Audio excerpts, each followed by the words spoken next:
Both of these readings are about two of the most influential people in church history. In the Gospel, we have the Apostle Peter, and if you come from a Roman Catholic background, you'll know Peter as the first pope. Then we have the Apostle Paul, who wrote more of the New Testament than anyone else. So they're both hugely important in our history. And at first glance, they are very, very different people. Peter was a fisherman who ended up following Jesus, and he's known for lots of things, but one of the things he's best known for is saying things. Sometimes profound things, sometimes less profound things. But he followed Jesus for 3 years, and he loved him, but at the end denied knowing Jesus 3 times. Paul, on the other hand, was incredibly well educated. He was a Roman citizen, but he was fiercely proud of his Jewish heritage. He was fully committed to his faith, to the point that when a heresy arose, he was passionate about defeating it. You see, he'd heard about this group of Jews who were saying that a rabbi was God, and they were moving away from the traditions that were so precious to him. So he set out to end it. How dare they make a mockery of God? But as different as they are, they also have similarities, because they're both the kind of people that you think God might give up on, but then we discover Jesus has other ideas. In our gospel reading, we met Peter, and he's with some of the other disciples. This is after the resurrection, and they've gone back to fishing. It's what they knew best. They're just far enough away from the shore to hear someone shouting to them, but far enough away that they can't quite make out who it is, until John realizes it's Jesus.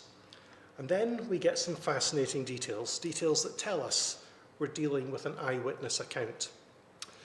Very often when historians deal with ancient texts or even modern descriptions of things, there's something called the criteria of embarrassment. And it's a very simple idea. If people are making up stories about their leaders or people they respect or someone they want to put on a pedestal, they don't include embarrassing details about them. And the Bible is full of this kind of thing, and there's one in the gospel reading. Keep in mind the culture. Keep in mind this is being written well after the fact, and what you have is a description of Peter, who's essentially working in his underwear, grabbing the rest of the clothes, but not really getting dressed, and running to Jesus. That is not a very dignified image. It's not an image of someone that you would want to present as someone who's a leader of the church. And details like that don't just help us set the scene, they lend credibility to what this is, an eyewitness account.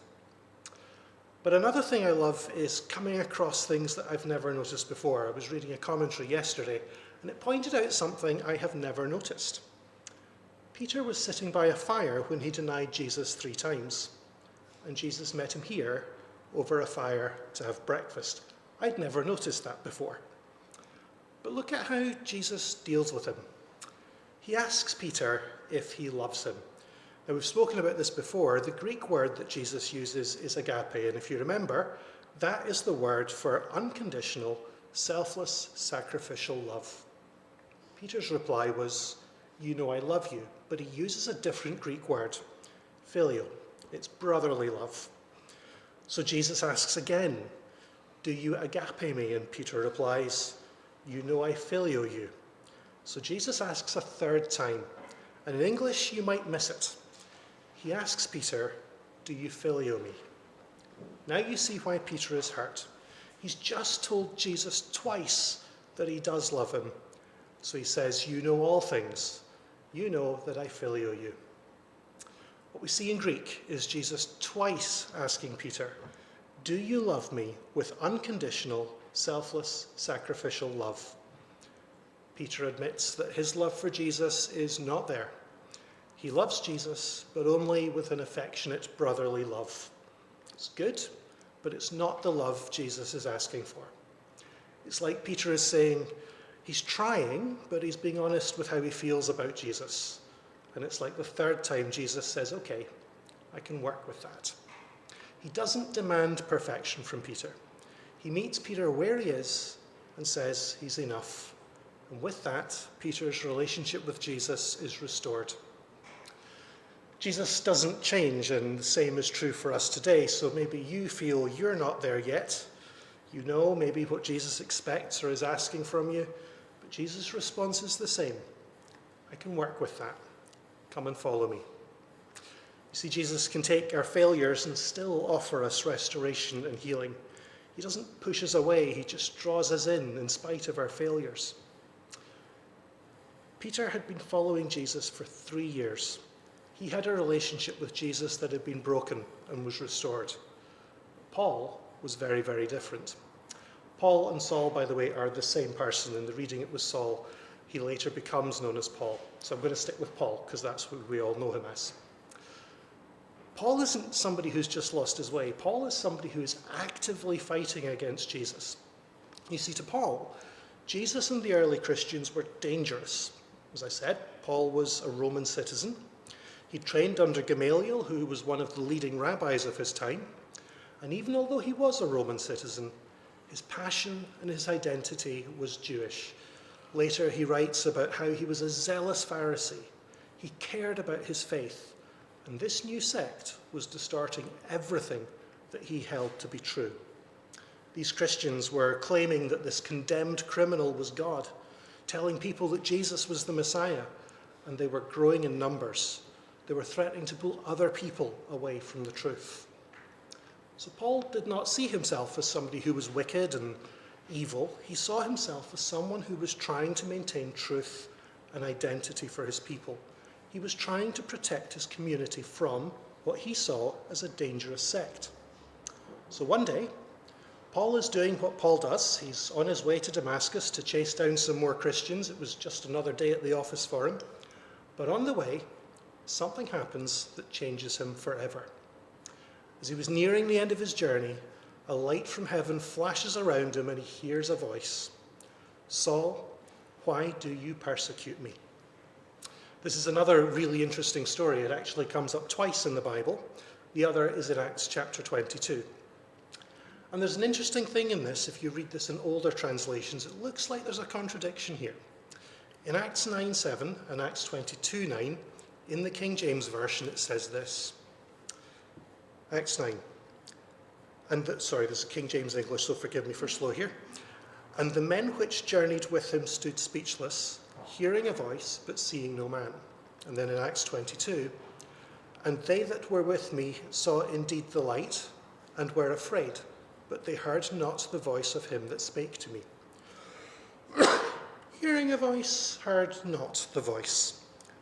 Did they hear it or not? Did Paul just make this up? Well, one of the things you should do is dig into the original language a little bit, because the word for hear in these verses is different. One refers to hearing, whilst the other implies understanding. So those of you who know me know I do not speak a word of French. So if you want to have a conversation about me and you speak French, knock yourself out, because I will hear you, but I won't understand a word that you're saying. And that's what we see in the Greek here. That's why the NIV translates it, they heard the sound but did not see anyone, and then they did not understand. But the voice that was speaking asks Paul a specific question. Why do you persecute me? Paul's response would be pretty much what you and I would ask. Who are you? We can only begin to imagine Paul's shock and fear when he heard the response. I am Jesus, the one you are persecuting. Notice Jesus says he is the one that's being persecuted. Paul goes on, as I say, to write most of the New Testament, and one of the things he writes about is how the church is a body with Christ as the head. And I wonder if his conversion experience maybe influenced that line of thinking, because he was persecuting the body, but here the head shows up and is taking it very personally. Christians in countries around the world are still being persecuted for their faith, so it's good to remember Jesus is not indifferent to this. He says he is the one who's being persecuted and identifies with our suffering. But in any case, Paul's mind must have been racing. This condemned criminal, this dangerous rabbi who he thought was dead and gone, is speaking to him, asking why he's persecuting him. I don't know how you even begin to process that. In one sentence, in one question, Paul's whole worldview fell apart. Everything that he thought was true turned out to be wrong, and not in a small way. He knew that these Christians claimed Jesus was God, and now Jesus is showing up, accusing him of persecuting him. He thought he was defending the truth. God says, "You're persecuting me." What do you do with that? Somehow, sorry doesn't seem to be quite good enough here. But Paul didn't need to worry because Jesus knew him and Jesus had a plan. He told him to go into the city and he would be told what to do. Paul is literally left blinded by the experience, and for 3 days he ate or drank nothing, which suggests he was in total shock, probably afraid, but definitely left with his worldview torn apart. All we know about those 3 days is that Paul had a vision of someone coming and laying hands on him to restore his sight. Even in the midst of that fear and the uncertainty, God gave him hope. The person who was going to do this was someone called Ananias. He had a vision too of a place that he was supposed to go to and who he was looking for. Now, I have to say, Ananias' reaction to this was very, very tame compared to what mine would probably have been. He just tells Jesus that he knows who Saul is and why he's in Damascus. He's here to arrest Christians, and you want me to go to him? So Jesus lets Ananias in on his plan. He's going to take this man who has been persecuting Christians and turn him into a messenger to the Gentiles. And I love the culture clash here. Paul was a Pharisee. They do not mix with Gentiles. So Jesus was going to take him from someone who persecuted Christians to being one, with a ministry to people he's always considered to be outsiders, unclean, people who are unworthy, the ones who are not God's chosen people. That's who Jesus is going to send him to.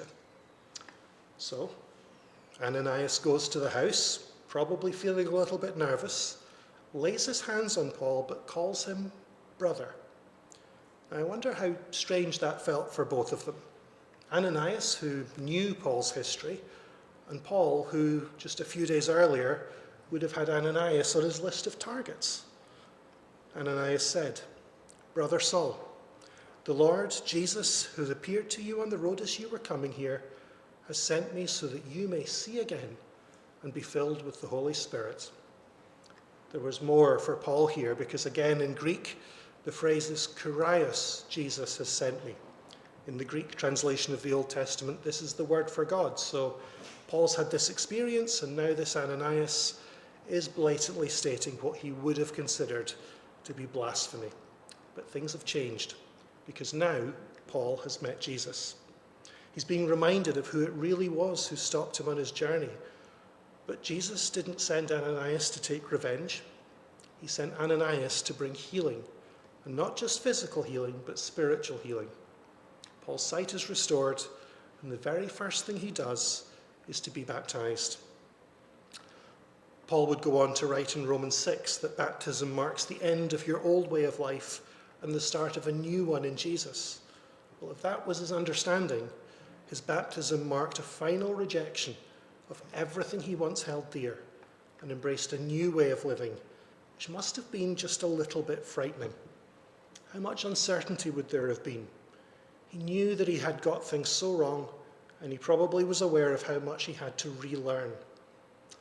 Throughout the rest of the book of Acts and Paul's letters, you see the transformation. The man who once tried to silence the gospel became one of its greatest witnesses. He put his cultural biases behind him and spent his life amongst those he once considered inferior. He even ended up being persecuted himself, but he never turned back, he never wavered, because meeting Jesus changed everything for him. Now, we're all on different places in our journey, but I think sometimes we can see ourselves in both Peter and or Paul. Maybe you feel like Peter. Maybe you feel like you've tried to follow and you've messed up, and even now it might feel like you're doing your best, but it's just not quite good enough. But just like Peter, You're here in Jesus' presence wondering how he's going to receive you, or maybe even if he will at all. Or maybe you're a Paul. Maybe all your life you were so sure and Jesus has now turned things upside down for you. Maybe you feel broken and unsure. Well, what do you do with any of that? The good news is, Paul would go on to say that Jesus is the same yesterday, today, and forever. He's the same Jesus today as he was then. And the way he responded to Peter and Paul is how he responds to us today. His response to both of them was to meet them where they were, just as they were. He offered them grace, a fresh start, restoration, and then sent them out to be who they were called to be. Jesus does the same thing today. He meets us where we are. He still offers grace. He still offers restoration. And he's still not finished with us. He invites us to journey with him. So it doesn't matter in some ways if you feel like you've failed, or if you feel like you've been resisting God, or if your past seems too messy. That puts you in good company because you're right there with Peter and Paul. God isn't finished. So his invitation to you today is to let grace have the last word. Your past doesn't disqualify you. It's quite the opposite. It's an invitation to let Jesus turn the page and write a new story with you. Will you pray with me? Jesus, we give you thanks for your mercy that meets us just where we are. We thank you for the way that you restored Peter. You didn't shame him, but you showed him love. Thank you for stopping Paul in his tracks, not to destroy him, but to give him new life and a new purpose. We come before you today as your people. We're people who don't always get it right. We fail, we wander, and sometimes we even resist you. But you never, ever give up on us. So we thank you for your love and your grace that restores us and sends us out as witnesses of your hope. So would you help each of us to hear your voice? May we respond like Peter. Lord, you know I love you, even if our love for you is not perfect. Help us to answer like Paul. What shall I do? Will you draw us closer to you just as we are? Help us to follow you, not because we're perfect, but because you are. Jesus, I ask these things in your name. Amen.